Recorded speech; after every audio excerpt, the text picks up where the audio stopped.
You speak of the cracks. There aren't the cracks. There are CGMPs, and you mentioned the good players. It's easy to point out who the good players are. They're members of organizations like ours. People who are going to taint products. Any industry, people taint products, right? We saw Chinese drywall that was tainted that led to building collapses, right? Those folks weren't part of the building associations. Those folks weren't part of the reputable industry. I think what you're talking about are criminal activities. Unfortunately, those happen in any industry. And, the products that put drugs in supplements, and they shouldn't be there, there's a clear firewall between the two. Those are already illegal. Those problems should be reported to FDA. FDA has mechanisms to deal with them. And so if folks, and we've seen folks continue to look for products that have been recalled, weight loss products that have been recalled, because why? That has to do more with their mental health than it does with the state of the industry. And again, those folks, we want them prosecuted in the full extent of the law. The awards behind me, I got those for putting people in jail for that very reason. So what is the solution? That there are problems that exist. You're saying that problem doesn't exist within your association. So how do we stop the bad apples there? When you find a problem, call FDA on an adverse event report, work with organizations like ours. We turn hundreds of cases over every year to the agencies. If you have a problem out there, we want to deal with it. It does us no good. Our industry, the legitimate guys, which is the vast majority, like I said, 80% of the country uses supplement safely every day. Think about that. 80% of Americans didn't eat an egg today.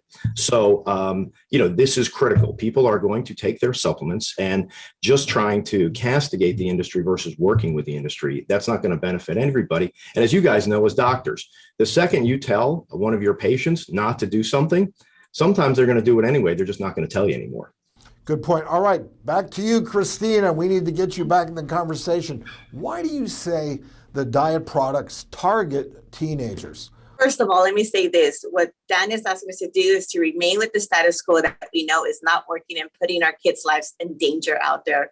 And we are creating lifetime users. Just like tobacco did, targeting teenagers when they're developing and not ready to make all these decisions on their own, creates a lifetime user. They want to double their profit margin by 50%, 100% in the next 5 years. Then teenagers are a prime target out there.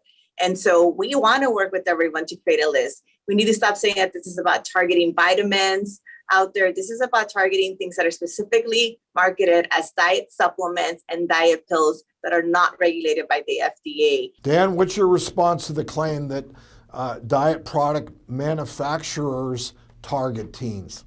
I think that that's wholly false. There's not data to back that up. We can dig on the data, but the bigger thing is this, Dr. O. We have FOIA'd the FDA system on, the query for eating disorders tied to dietary supplements. Wouldn't you know, FDA doesn't have a single report in their system on eating disorders tied to dietary supplements. So is it a problem, or is it a problem that, folks want to get attention? We get it, but banning safe ingredients, specifically, as the legislation was written by Assemblyman Garcia or the folks in Sacramento, it's non-specific. It could cover anything. That's not good policy. And the fact that the first time, the Assemblywoman is willing to talk to us is on a TV show and not in her office in Sacramento, that doesn't make good policy either. I've been locked down during a pandemic, and my office has been available digitally to individuals through phone calls. And so I do not appreciate that misrepresentation by Dan out there.